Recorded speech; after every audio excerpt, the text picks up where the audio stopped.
Hi, friends. Thank you so much for joining me for our weekly pastor's update. Reverend Seeley wrote our bulletin this week, and it reads: Several times I've sat down at my desk to write this bulletin, and several times I have found myself without words. There are times when no words seem adequate. As we all hold the news of Father Jim, please read my pastor's video message linked further down in the bulletin.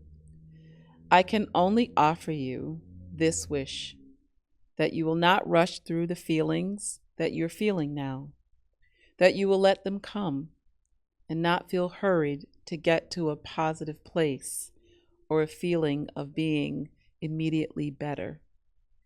Let your heart feel what it feels, and as painful as that is, try to honor rather than run from that.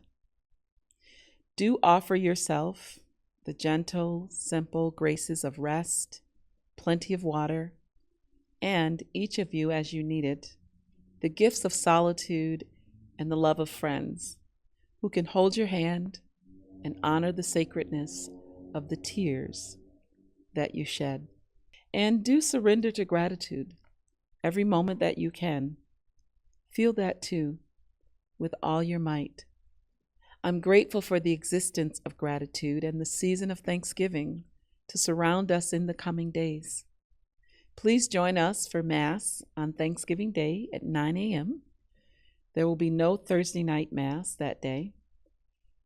And at that Mass, we will give thanks to God for the people we cherish and the gift of today. We also invite you to save the date for two upcoming special Masses, Thursday, December 12th and Thursday, December 19th.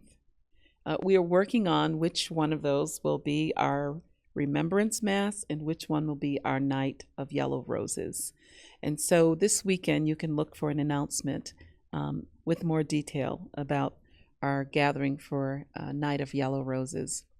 But for our Bereavement Mass, it will start at 7 o'clock. We will light candles for those in our parish who went on to their heavenly life in 2024.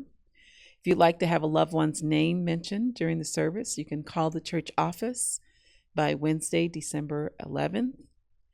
Tuesday, December 10th at 6 p.m., you can join us for our Mass in the Park at Buckland Lodge, and that's located at 1341 Westfall Road for our first winter Mass in the Park. This Mass is the highlight of the season with residents of the Nielsen House and Jennifer House and Grace of God Recovery House.